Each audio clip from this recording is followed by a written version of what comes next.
Naomi Ashford was 41 years old and had exactly $23 to her name when the county auctioneer's gavel took the last of her old life away. It was her husband's cousin by marriage, a bankman named Josiah Pruitt, who signed the papers that put her off the Ashford homestead, citing an old water debt she had never seen recorded anywhere, a debt he swore had passed down through her late husband's family and now, conveniently, was due. She did not argue, because arguing with a Pruitt in Larkspur Hollow, New Mexico territory, was like arguing with the weather. With her $23 folded into a handkerchief and sewn in her petticoat hem, she walked to the courthouse steps that same gray October morning in 1908 to see what little was left to buy at the tax sale, not because she wanted anything, but because a woman with no roof needs at least 4 walls before winter, however poor. What she bought for $8 was a collapsing line shack and its worthless half-acre at the mouth of a place folks in town called the Broken Canyon Trail, a scar of red rock that everyone in 3 counties feared and no one would set foot upon. Because 50 years before, an entire ranch and every soul on it had vanished into that canyon and never come out again. Folks called her a fool for buying land nobody else would touch. They did not know that sealed somewhere behind that broken trail was a secret that would not only save her, but would set right a wrong that had been quietly poisoning her town for half a century. Settle in, and let us tell you the story of Naomi Ashford. If you're watching this from a place that feels forgotten by everyone but you,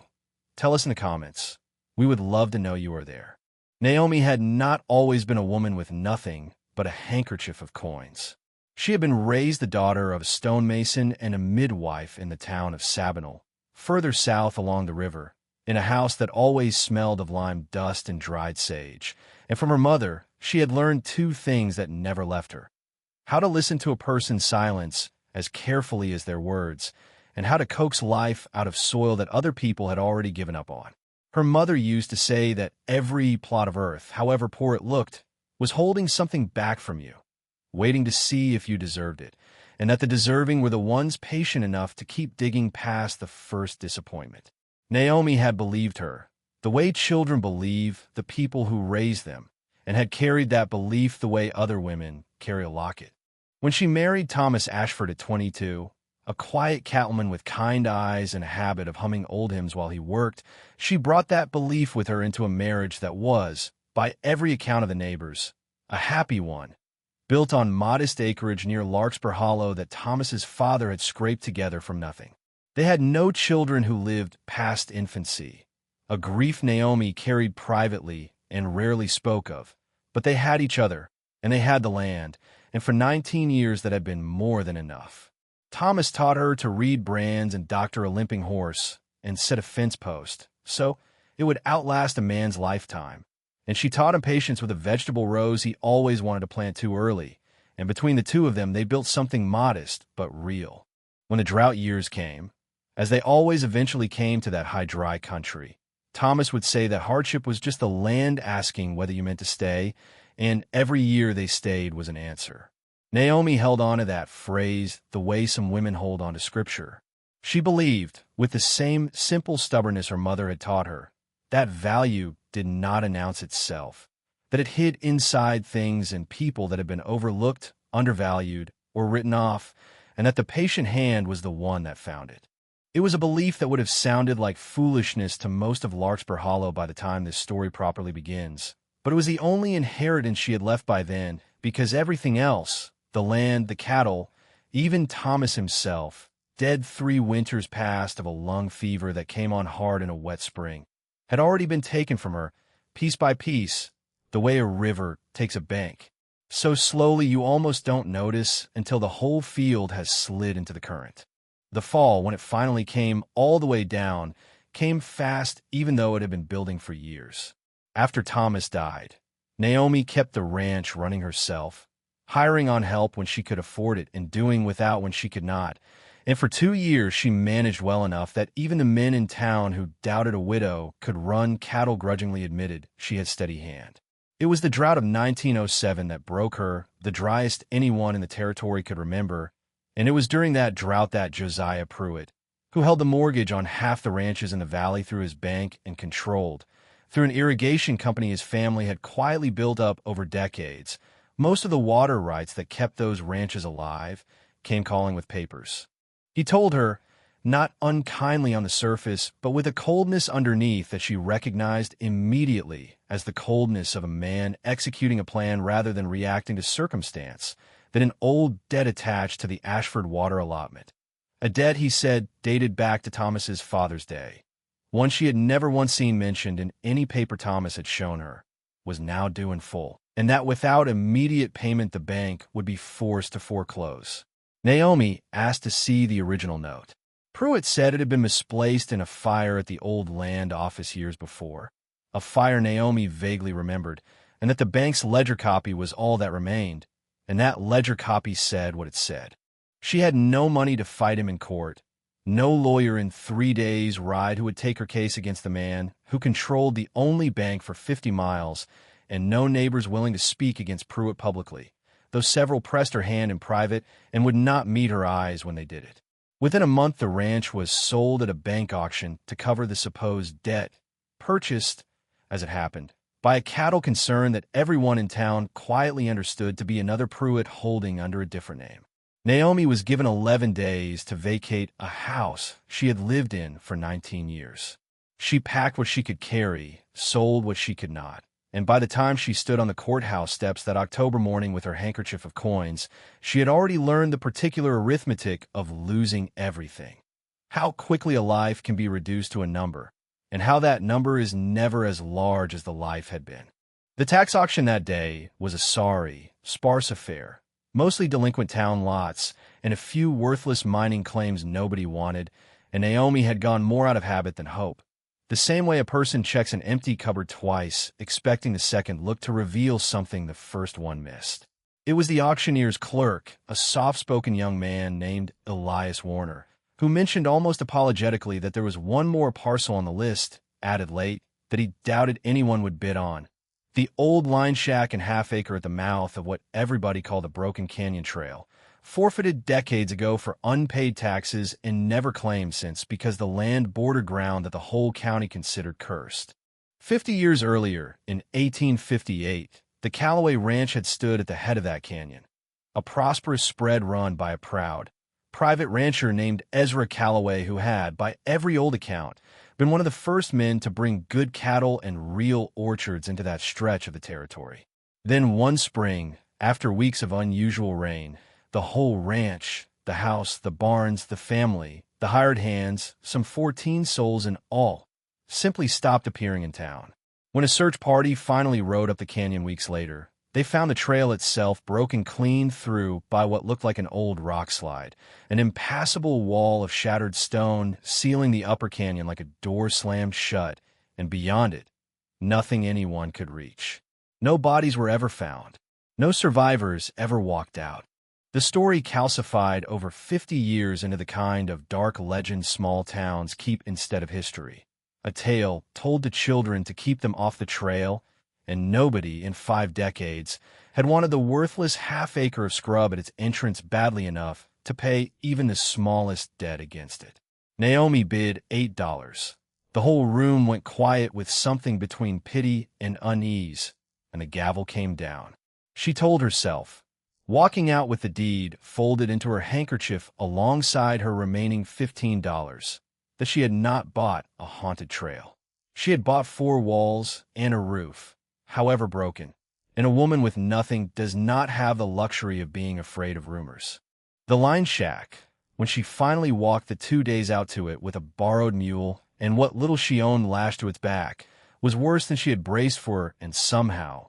in the particular way of ruins, more promising than she expected. Half the roof had fallen in, the door hung on one hinge, and the single room smelled of pack rat and dust, but the walls were thick adobe, the kind that would stand another 100 years if someone cared for them, and there was a spring nearby that still ran clear and cold despite 50 years of neglect. She spent her first weeks there simply making the place livable, patching the roof with what scrap wood and canvas she could scrounge, clearing the spring's channel with her bare hands, and it was in that work, on a gray afternoon, while she was digging out a fallen section of the old stone corral wall behind the shack to reuse the stones, that she found the first thing that would change everything. Buried in a niche behind a loose corral stone, wrapped in oiled canvas gone stiff and brittle with age, but still whole, was a small tin box, and inside the tin box, protected from 50 years of weather, was a single folded letter in a careful, slanted hand,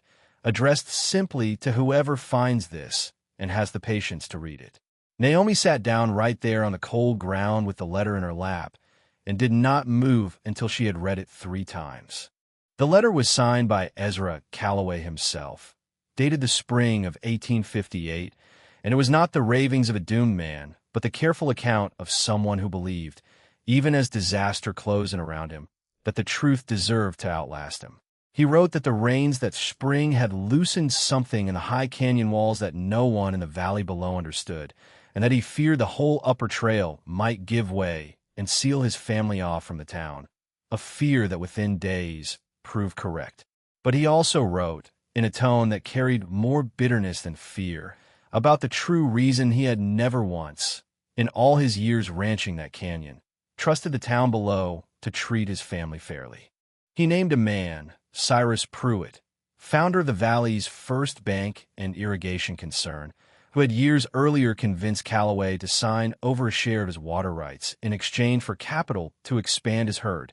and who had then, through careful and deliberate manipulation of the paperwork, slowly claimed for himself and his heirs water rights that by every honest measure belonged to Calloway's ranch and to the smaller homesteads strung along the same stream below it. Calloway wrote that he had kept, hidden in his own house up the canyon, the original 1849 territorial land grant and water charter proving the true allocation, a document Cyrus Pruitt had spent years trying to buy, threaten, or steal from him. Because as long as that charter existed, Pruitt's claim to the valley's water could be challenged in any honest court. Calloway feared, in his final lines, that if the canyon truly sealed him off as he suspected it would, that charter and the truth it held would be lost forever, buried with his family in a valley no one else could reach, and that Cyrus Pruitt's version of history, Calloway ruined by his own recklessness, the water rights rightfully passing to Pruitt's growing concern, would become the only version the valley ever knew. He had written the letter and buried it as a kind of message in a bottle, a last stubborn act of man who believed, the way Naomi's own mother had taught her to believe, that truth had a way of waiting patiently to be found by someone deserving enough to keep digging. Naomi did not sleep that night. She understood immediately, with the particular clarity of someone who has recently been ruined by exactly this kind of quiet manipulation, that the Josiah Pruitt who had taken her own ranch under a phantom water debt was very likely the grandson of the very same Cyrus Pruitt that letter accused, and that the Pruitt family fortune in Larkspur Hollow had perhaps been built from its very foundation, on a lie about water that had never rightfully belonged to them. But a 50-year-old letter from a vanished man, however compelling, proved nothing on its own, and Naomi knew that if the original charter Calloway described was still real, it was still up there, somewhere beyond the broken trail, in a canyon that everyone believed no living person could enter. For the first time since her husband died, Naomi felt something other than grief and exhaustion move through her. She felt purpose, and though every soul in Larkspur Hollow would have told her she was walking toward her death,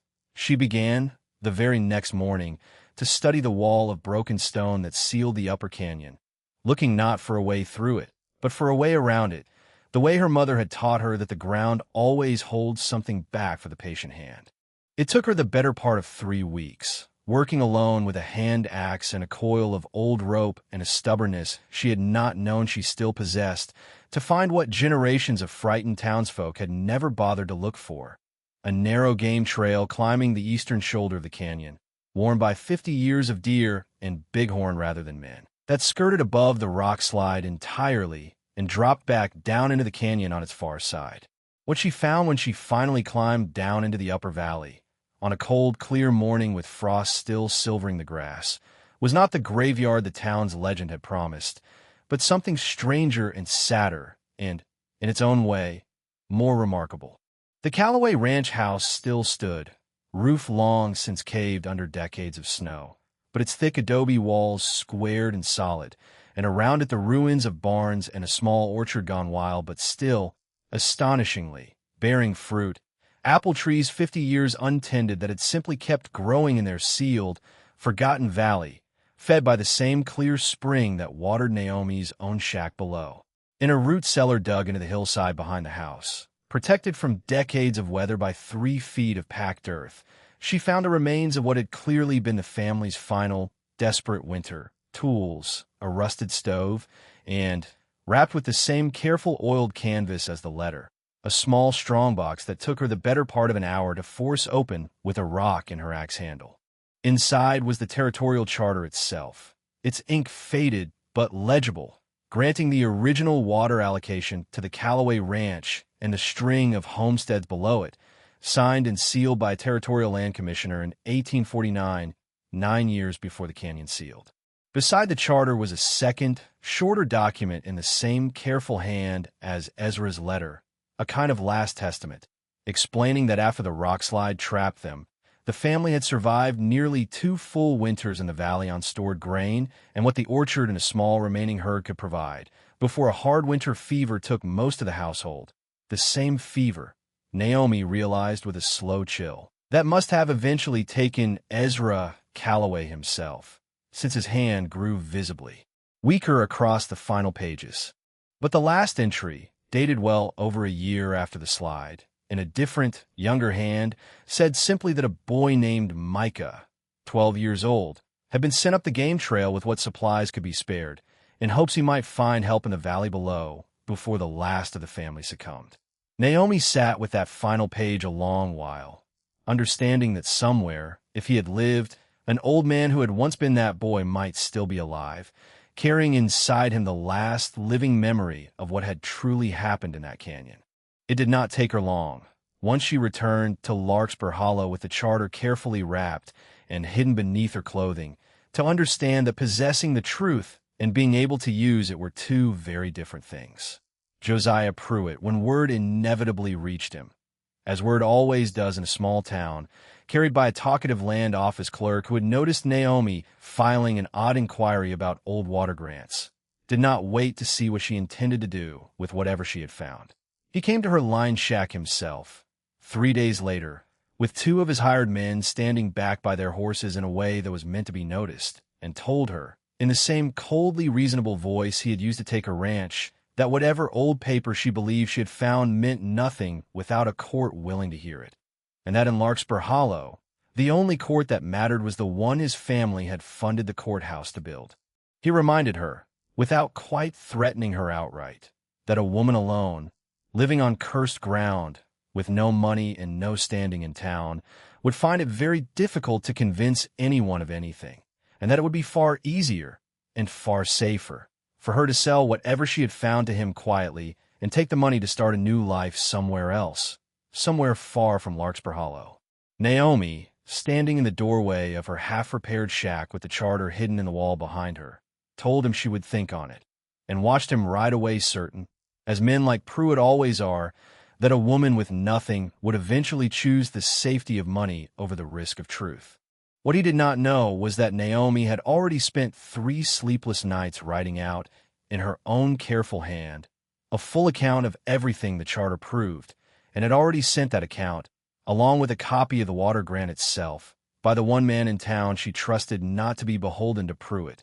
the same soft-spoken auctioneer's clerk, Elias Warner, whose own family homestead, she had learned, was among those whose water allotment the original charter restored. What followed was not a dramatic courtroom battle of the kind found in dime novels, because Naomi understood, with the same patience her mother had taught her, that the kind of justice this required would have to be built slowly and honestly, brick by brick, the way you rebuild a wall rather than the way you win an argument. Elias Warner, once he understood what the charter meant for his own family's water rights, and for a dozen others strung along that same stream, quietly carried word to a territorial land commissioner 2 days right away, a man with no loyalty to the Pruitt Bank and every professional interest in correcting a 50-year-old fraud on the official record. It took the better part of 2 months, through the winter of 1908 into the following spring, for the commissioner's office to authenticate the original charter against its own archived copies and confirm what Ezra Callaway had written in his final testament 50 years before. That the water rights Cyrus Pruitt's irrigation company had claimed and built its entire fortune upon had never rightfully belonged to that family at all. When the ruling finally came, quietly at first and then all at once through every mouth in Larkspur Hollow, it restored the original water allocation to the Callaway land, now Naomi's by virtue of the tax deed she had bought for $8, and to every homestead downstream whose allotment had been quietly siphoned away over 5 decades to feed the Pruitt Company's growing ledger. Josiah Pruitt, faced with a legally authenticated territorial charter and the very real prospect of every defrauded homesteader in the valley suing to recover decades of stolen water fees, did not go to prison, because the law of that era and that territory offered no clean mechanism for such a reckoning. But he lost, in the span of one spring, nearly everything his family's fortune had been built upon. His irrigation company dissolved under the weight of restitution claims. His bank quietly sold to cover the settlements he was forced to make with ruined ranchers he had once foreclosed upon, just as he had foreclosed upon Naomi. And his name, once the most powerful in Larkspur Hollow, became a word people said the way they once said Callaway's, with a kind of careful, embarrassed silence. Naomi did not take her restored water rights and disappear to build herself a grand new life alone, the way a lesser story might have ended, because she had not spent her whole life learning to find value in overlooked things only to hoard whatever she found for herself. Instead, she called a meeting at the old courthouse that same spring, the very building where she had once stood with nothing but a handkerchief of coins, and proposed to the assembled ranchers and homesteaders of the valley, many of whom had quietly suffered under Pruitt water debts for years without ever understanding why their allotments kept shrinking, that the restored charter belonged not to her alone, but to the whole valley, as Ezra Callaway had clearly always intended it to. She organized what the valley came to call the Callaway Water Company, a cooperative rather than a private concern, governed by the same homesteaders whose land it watered, with Naomi herself as its first steward, not because she wanted power, but because she alone understood, from the bottom of a canyon everyone else had been too afraid to enter, exactly how fragile and precious that water truly was. She rebuilt the old Callaway ranch house up in the hidden valley as a kind of shared way station, and eventually found and wrote to the elderly Micah Callaway, discovered living 3 counties away under a different name, a man of 62 who had spent his whole life believing he had failed his family by never finding help in time, and who wept, by every account of those present, when Naomi rode out personally to tell him the truth of what his father had written and what his own courage as a boy had ultimately made possible 50 years later. And so it was that a woman who began this story with $21 sewn into a handkerchief and an $8 deed to a cursed line shack ended it as the steward of the very water that gave her valley life, not because she had gone looking for treasure, but because she had never stopped believing, as her mother once taught her, that the ground always holds something back for the patient hand, that the things everyone else has written off as broken or cursed or worthless are very often simply waiting for someone willing to keep digging past the first disappointment. Naomi Ashford never forgot the fear on her neighbors' faces when she first bought that worthless half-acre by the Broken Canyon Trail, and she never resented them for it, because she understood that fear is only ever the shape uncertainty takes in the dark, and that it takes just one patient soul walking calmly toward what everyone else has fled from to finally let the light back in. Thank you for spending this quiet hour with Naomi Ashford and the valley she brought back to life. If her story moved you, we would be grateful if you shared it with someone who needs reminding that overlooked things still hold their worth. Before you go, we would love to hear from you. What is a time you found real value in something everyone else had already written off? Tell us in the comments below. Until next time, stay close.